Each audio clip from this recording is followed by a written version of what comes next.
পৃথিবীতে যারা 3টা অপরাধ করবে আল্লাহ নিজে হাতে তাদেরকে 2টা করে শাস্তি দেবে। আমি এটা বানালাম, এটা সূরা ফুরকানের ভেতরে আছে 68 নাম্বার আয়াত। ও গাজীপুরবাসী, মনের খাতায় আজকে নোট করে নিয়ে যাবেন, যেহেতু এই আয়াতটা এখন খুব দরকার, এজন্য বলছি। আবার বলছি, যারা দুনিয়ায় 3টা অপরাধ করবে তাদেরকে আল্লাহ নিজে ডবল শাস্তি দেবে। কয়টা? আরো জোরে। আয়াত নাম্বার সূরা ফুরকানের 68 নাম্বার আয়াত, 19 নাম্বার পারা, 4 নাম্বার পৃষ্ঠার 13 নাম্বার লাইনে আছে। এটা তাফসিরে ফি জিলালিল কোরআনে পাবেন। আল্লাহ রাব্বুল আলামিন বলেন, দেখেন তো গাজীপুরে আছে কিনা, ওয়াল্লাযীনা লা ইয়াদউনা মা'আল্লাহি ইলাহান আখার। আল্লাহ পাক বলেন, যারা আল্লাহকে ডাকে সাথে সাথে অন্য কাউকে ডাকে তাদের শাস্তি হবে ডবল। এই যে আমার তাহেরি ভাই এখন নাই ধরা পড়েছে, কিন্তু এর আগে উনি যে জিকির করতো, আল্লাহর নামে জিকির করে, পাশাপাশি জিকির করতো কেল্লা বাবা, ফতে বাবা। এই কথা বলছেন আপনি, কোথায় কেল্লা কোথায় ফতে আল্লাহর সাথে মিলিয়ে দিলেন। যেখানে আল্লাহ বাদে অন্য কারো নামে জিকির করা জায়েজ নেই।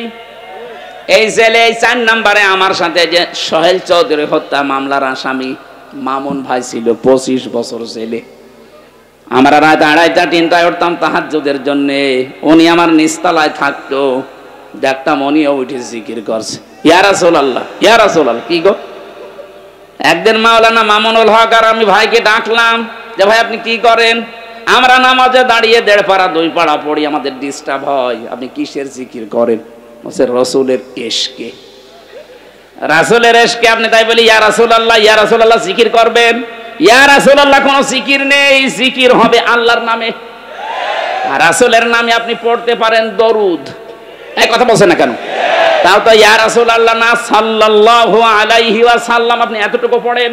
আপনি কিসের জিকির বানিয়েছেন? হয়তো ওনাকে কেউ শিখিয়ে দিয়েছিল তাহেরের মতো, এই কারণে এরকম পড়তো। পরবর্তীতে যে কিছুদিন আগে বের হয়ে গেছে, এখন সংশোধন হয়ে গেছে।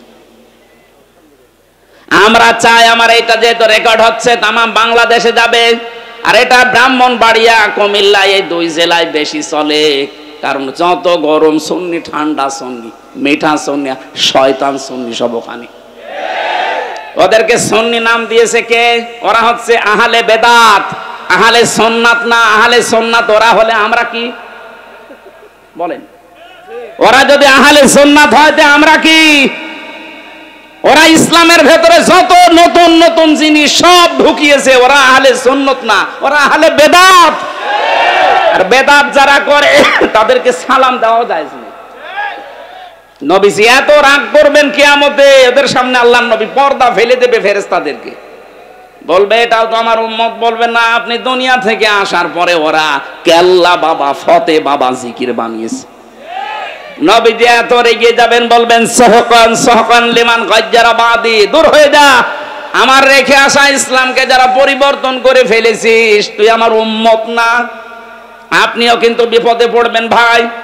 ওই শয়তানদের খপ্পরে পড়ে যদি ওদের মতো জিকির আরম্ভ করেন, মা আল্লাহ আছে না, মা আল্লাহি ইলাহান আখার, আল্লাহর সাথে যারা অন্য কাউকে ডাকে তাদের শাস্তি হবে।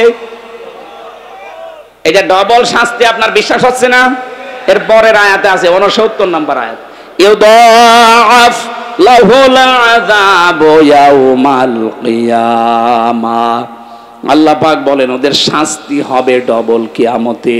ওয়া ইয়াখলুদ ফীহি মুহানা, চিরস্থায়ী ভাবে অপমানজনক অবস্থায় জাহান্নামে প্রবেশ করবে। বলেন নাউজুবিল্লাহ। আমি বলেছিলাম 3টা পাপ, শাস্তি কয়টা? তার 1 নম্বরে আল্লাহর সাথে অন্য কাউকে ডাকা, আরো জোরে বলেন। 2 নম্বরটা এবার মিলবে, ওয়ালা ইয়াকতুলুনান নাফসাল্লাতী হারামাল্লাহু ইল্লা বিল হক। দুনিয়ায় যারা অন্যায়ভাবে মানুষ হত্যা করে, 2024 সালের 5 আগস্ট পর্যন্ত 2732 জন মানুষ আপনি মেরেছেন। হয় আপনি নির্দেশে মেরেছেন, না আপনার যে কোনো কায়দায় আপনি তাদেরকে বিদায় করেছেন। এই গণহত্যার সাথে আপনি অবশ্যই জড়িত। যারা ছিল এই মানুষগুলোর কিয়ামতের শাস্তি ডবল হবে। এরা যদি মাপ পেতে চায়, আবু সাইদ মুগ্ধ, রায়হান, ফয়সাল সহ, ইয়ামিন সহ, যে গাড়ি থেকে, পুলিশের গাড়ি থেকে যারা ফেলে দিচ্ছিল, ওটার নাম ইয়ামিন। ওর বাবার সাথে আমার দেখা হয়েছিল। বলেন তো কিভাবে আপনি এখনো চিন্তা ছিল ফেলে দেওয়ার পরে ওই সময় যদি হাসপাতালে বেঁচে যেত, মনে হচ্ছে কুকুরের বাচ্চা ফেলে দিচ্ছে। এই মানুষগুলোকে যারা হত্যা করলেন, ডাইরেক্ট ইনডাইরেক্ট, যার নির্দেশে করেছেন, যে হুকুমদাতা 2006 সালের 28 অক্টোবর যার নির্দেশে লগি বৈঠা নিয়ে জসিমকে মারার পরে লাশের ওপরে ড্যান্স দিয়েছিলেন। এই কথা বলছেন এখন? আপনি মনে করেন যে আপনি মানুষ আছেন? আর না, আপনি আর মানুষ নেই। আমি 7 সালে একবার সিরাজগঞ্জ থেকে যাচ্ছিলাম, বাসে যেতাম, তখন ড্রাইভারের পেছনে বসে আছি। ড্রাইভার একেবারে রাস্তার মাঝখানে দেখলাম একটা কুকুর পড়ে মরি আছে। মাঝখান দিয়ে না দিয়ে বাম দিয়ে চালিয়ে দিল, গাড়ি ঝাঁকি দিয়েছে। ড্রাইভারকে বললাম, আপনি এমন করলেন, গাড়ি তো উল্টিয়ে যেত। ড্রাইভার আমারে বলছে, দেখেন না একটা কুকুর পড়ে মরি আছে, আমি মরা জিনিসের উপরে ডবল করে চাকা চালাবো, আমার বিবেক নেই। ওনারে বললাম, ভাই তো মরা কুকুর মরে গেছে, মারলে কি আর না মারলে কি? ড্রাইভার আমার দিকে ঘুরে বলছে, হুজুর আপনি কি আসলেই হুজুর নাকি ভয় ধরেছে? কিসের হুজুর আপনি? আপনি দেখেন যে একটা মরা জিনিস পড়ে আছে, আমি ডবল করে চালিয়ে দেব। ও হোক কুকুর, ও তো একটা প্রাণী, আল্লাহর সৃষ্টি, একটা মরা জিনিস কুকুর, তারপরে ওই লোকটা মারতে চায় না ডবল করে। বললাম, নাম কি? হিন্দু একটা নাম বলল। বললাম, আপনার ঈমান নেই, কিন্তু আপনার বিবেক আছে। আপনি ডবল করে মরা জিনিস মারতে পারেন না, আপনার বিবেকে বাধা দেয়। অথচ এই দেশে জীবিত মানুষ হত্যা করার পরে তার লাশের উপরে ড্যান্স দিয়েছে। এগুলোকে মানুষ বলবেন কোন কারণে? আপনি এগুলো মানুষ না। মানুষ হত্যার সাথে যারা জড়িত, এই রাজনীতি যারা আরম্ভ করেছেন, আপনার কিয়ামতের শাস্তি আল্লাহ নিজে ডবল করে দিবে। আল্লাহর শাস্তির ধরন দেখেছেন? সূরা নেসার 93 নম্বর আয়াত। অনেকে মনে করে যা করেছি করেছি, একবার আস্তাগফিরুল্লাহ পড়ে নিব হয়ে যাবে। আরে ভাই, আস্তাগফিরুল্লাহ আপনার জন্য না। অমাইয়াকতুল মুমিনা মুতাআম্মিদান ফাজাযাউহু জাহান্নাম। যে ব্যক্তি একটা মুমিনকে বিনা কারণে হত্যা করবে ইচ্ছাকৃতভাবে, আমার তো মনে হচ্ছে 8 সাল থেকে শুরু করে 24 সাল পর্যন্ত যত মানুষকে আপনি মেরেছেন সব ইচ্ছা করি। বিডিআর এর 57 জন অফিসার, এখানে আমার সাথে প্রায় 900 জন বিডিআর ছিল। আমার তো মনে হয় 900 জনের ভেতরে প্রায় সব নিরপরাধ। ওদের মাথায় কোরআন শরীফ তুলে দিয়ে যদি বলেন সত্য কথা বলেন, ওরা সত্য কথা বলবে। এখনো পর্যন্ত মুরব্বিগুলো আছে ওখানে, রাতের বেলা তাহাজ্জুদ পড়তে উঠলে দেখতাম আওয়াজ দিত, আহ! ওদের এই দীর্ঘ শ্বাস আমার মনে হয় আরো সে যে ধাক্কা খেয়েছে। মাজলুমের এই দীর্ঘশ্বাস দুনিয়ায় থাকে না, এটা আরো সে চলে যায়। কত মানুষের বরদোয়া লেগে আছে আপনার এই অবৈধ চেয়ারের সাথে, আপনি জানেন। এই জন্য মানুষ যারা হত্যা করলেন, এই যে সরকারি জরিপ, এটা 2732 জন মানুষের সাথে আপনি জড়িত। এদেরকে ডাইরেক্ট হোক ইনডাইরেক্ট হোক মেরে ফেললেন, অথচ এদের পক্ষে কোনো দলিল আপনার কাছে নেই। আদালত থেকে এদের মেরে ফেলার নির্দেশ এসেছিল, আপনার অবৈধ চেয়ার টিকিয়ে রাখতে আপনি মেরে ফেললেন। এই গণহত্যার সাথে যারা জড়িত, তারা যে ধিকৃত, তারা যে নিন্দিত, তারা যে ঘৃণিত, পৃথিবীর ইতিহাসের দিকে তাকান, হিটলার, চেঙ্গিস খান, এই কথা বলছেন এখন, তারা যদি নিন্দিত ঘৃণিত হয়ে থাকতে পারে গণহত্যার সাথে জড়িত হওয়ার কারণে, বাংলাদেশে যিনি গণহত্যা চালিয়েছে তাকে আল্লাহ নিন্দিত ঘৃণিত এগুলো বানিয়ে দেবে। কালের আবর্তনে তার নামগুলো দেখবেন মানুষ গালি হিসাবে ব্যবহার করবে। এখন যদি কাউকে বলেন যে অ্যাসিডের বাচ্চা, ও যেমন রেগে যায়, 50 বছর যেতে দেন, ওই নামকে যদি আপনি গালি হিসাবে ব্যবহার করেন, এই অমকের বাচ্চা, ওই এমনি রেগে যাবে। বলেন তো এখানে যদি কোনো হিন্দু কেউ বলেন ভাই ছেলে হয়েছে 50,000 টাকা আপনাকে দেব, আপনি হিটলার রাখেন, বলবো কি নাম নাকি? হিটলার, ইয়াজিদ, কত সুন্দর নাম, অথচ ইয়াজিদ নামটাও রাখতে রাজি না। এই নামই যদি আল্লাহ গানি বানিয়ে দেয়, তা আপনার নাম যাই হোক, এ নাম আর নাম থাকবে না, কালের আবর্তনে দেখবেন এই নামটাও আল্লাহ গালি বানিয়ে দিয়েছে। আমার মনে হয় কাউকে রাগাতে হলেই বলা লাগবে তুই তুই তুই, কথা বলছেন এখানে, এমনি রেগে যাবে। কাফেরদের আমি 13টা কাজ পড়া কোরআনে ডাইরেক্ট পেয়েছি, 13টা। তার ভেতরে অন্যতম কাজ এটা, ওয়ালা তালমিজু আনফুসাকুম ওয়ালা তানাবাজু বিল আলকাব। ওরা নাম পরিবর্তন করে দেয়।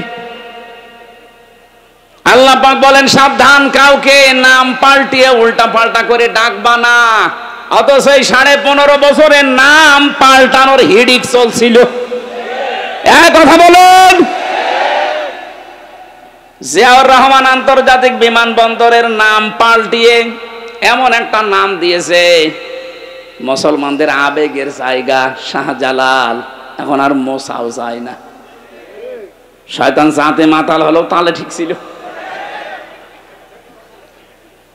এদেশে তাকান আপনি, আলেমদের নামও পাল্টিয়ে দিয়েছে। আল্লামা শাহ আহমেদ শফি রহমতুল্লাহ আলাইহি, তার নামও জালেমরা পাল্টিয়ে দিয়েছে তেতুল হুজুর। শহীদ আল্লামা দেলাওয়ার হোসাইন সাইদি রহমতুল্লাহ আলাইহি, তার নামও পাল্টিয়ে দিয়েছে দেল্লো শিকদার। এক কথা বলছে না? শহীদ আব্দুল কাদের মোল্লা, তার নামও পাল্টিয়ে দিয়েছে কসাই কাদের। আপনি তাকান, আমার নামও পাল্টিয়ে দিয়েছে পিসকে হুজুর। আমি পিসকে, রফিকুল ইসলাম মাদানি, ওরে যদি পিসকে বলে তাও তো মেনে নেওয়া যায়। এই যে আমার এই পর্যন্ত আমার সাথে 2 মাস ছিল, আমারে আপনি পিসকে বলেন কোন কারণে? আমার বয়স ঠিক আছে, আমার 33 বছর এখন, আমারই 3টা পিসকে আছে, আর আমারে আপনি পিসকে হুজুর বানিয়ে দিয়েছেন। গাজীপুরবাসী যারা মানুষ হত্যার সাথে জড়িত, তাদের 1 নাম্বার শাস্তি কোরআন বলছে, ওরা জাহান্নামে যাবে, ডাইরেক্ট ফতোয়া।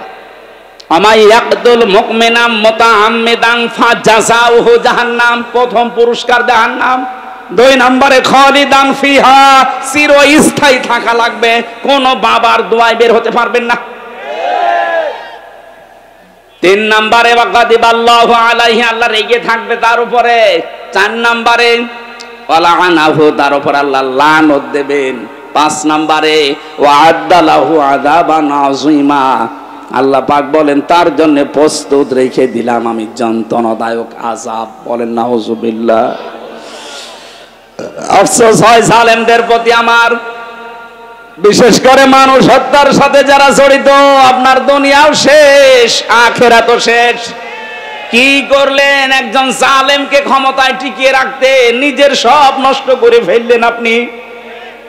এরকম পাগলামে যেন সামনে আর কেউ না করেন, কথা বলেন ঠিক কিনা? আমরা কোরআনে কারীম থেকে সূরা মুমিনুন থেকে 1-2টা মাত্র আয়াত পড়েছি। তাফসীরুল কোরআন মাহফিল লিখেছেন, আমরা তাফসীর আকারে কথা বলি নাকি চলে যাবেন আপনারা? আল্লাহ রাব্বুল আলামিন মানুষের একটা দুর্বল জায়গায় আঘাত দিয়েছেন।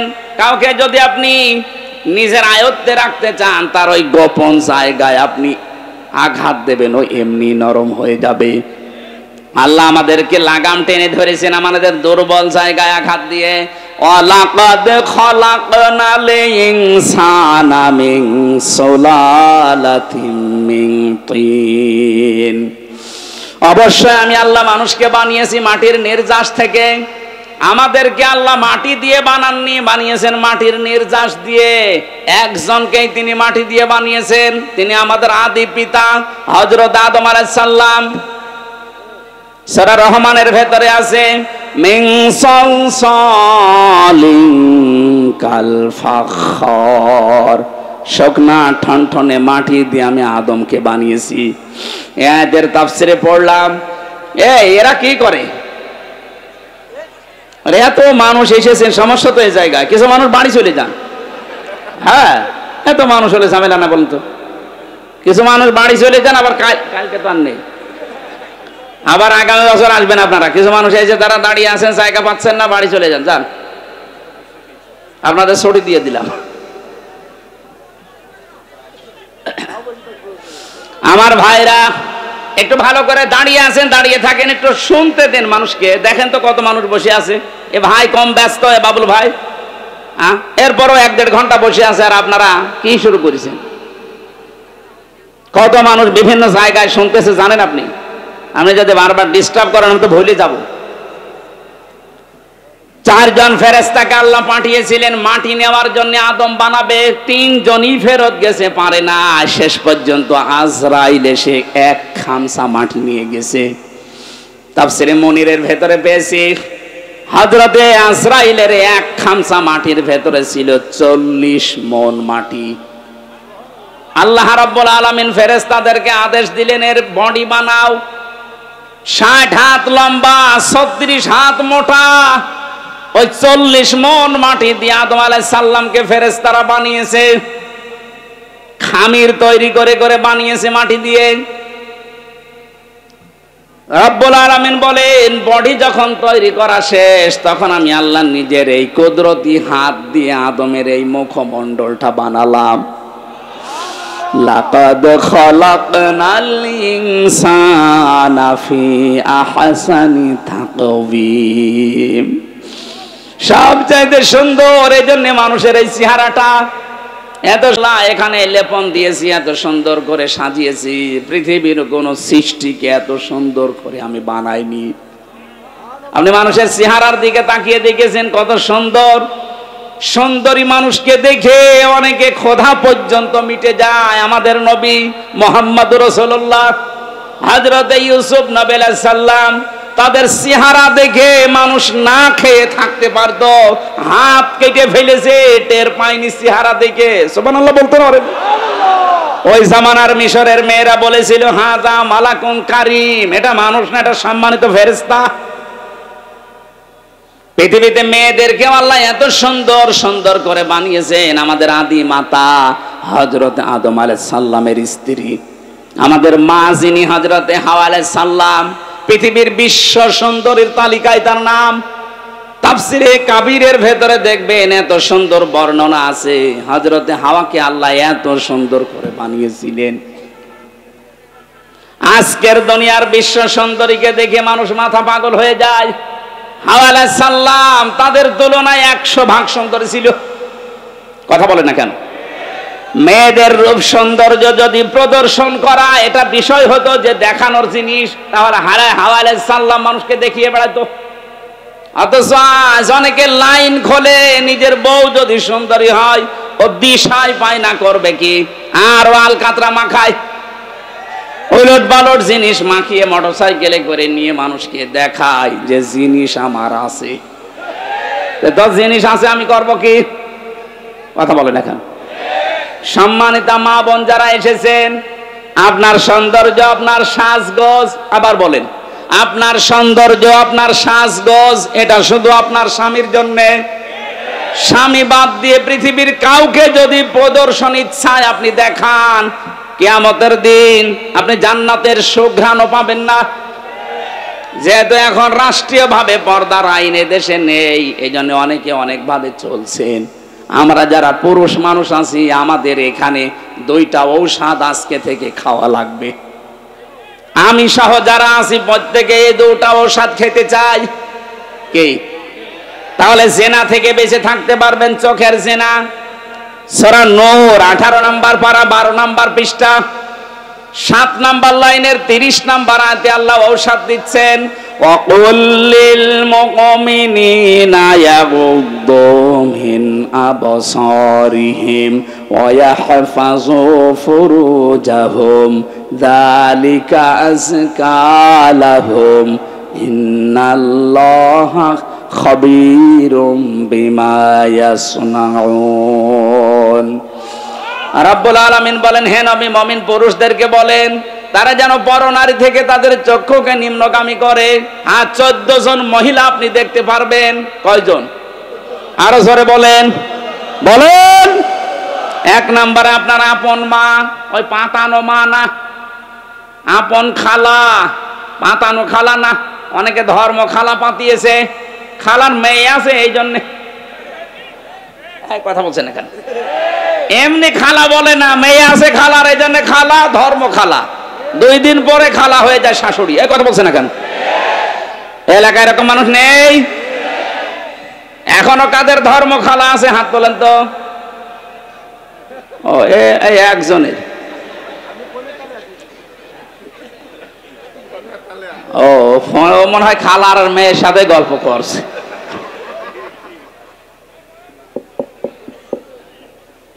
তাহলে মা আছে, খালা আছে, ফুফু আছে, নিজের আপন মেয়ে আছে, ভাইয়ের মেয়ে আছে, বোনের মেয়ে আছে, নিজের পুত্রবধূ আছে।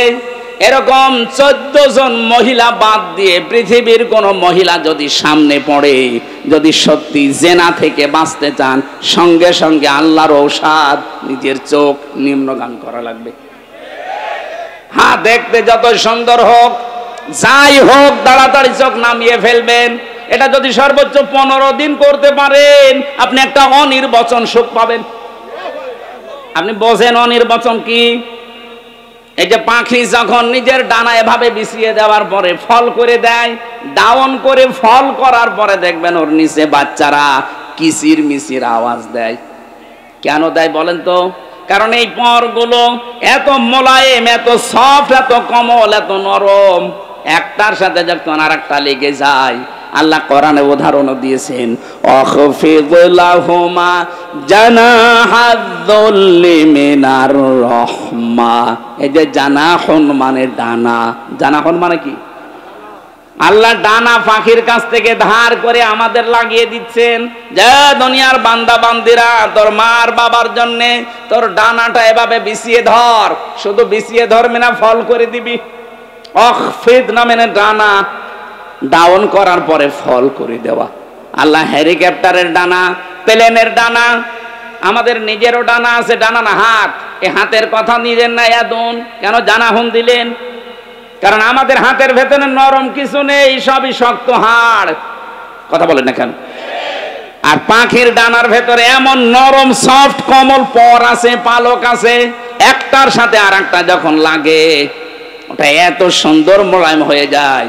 ওর নিচে বাচ্চারা যখন আশ্রয় নেয় কোনো শত্রু থেকে বাঁচার জন্যে, ওরা মনে করে অন্তত আমাদের কেউ আর দেখতে পারছে না, তখন একটা কিচির মিচির আওয়াজ দেয়। বাংলায় এটাকে বলা হয় অনির্বচন সুখ। আপনি যদি 15 দিন আপনার চোখকে কন্ট্রোল করে রাখতে পারেন, ওই 14 জন মহিলা বাদ দিয়ে দুনিয়া যেই পড়ুক সামনে, চোখ নিম্ন, আপনি 15 দিন আমল করে দেখেন, আল্লাহর কসম আপনি একটা অনির্বচন সুখ পাবেন। 2 নম্বরে আপনার লজ্জা স্থানের হেফাজত করা লাগবে। নিজের জায়েজ স্ত্রী বাদ দিয়ে পৃথিবীর কোন নারীর সাথে অবৈধ কাজ করা যাবে না।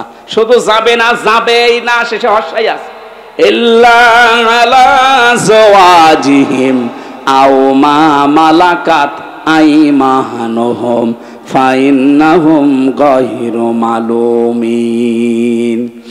নিজের জায়েজ স্ত্রী বাদ দিয়ে আর ডান হাতের কামাই যেটা বাদি, এটার নিয়মটা আছে, কিন্তু এই নিয়ম সব জায়গায় প্রযোজ্য না।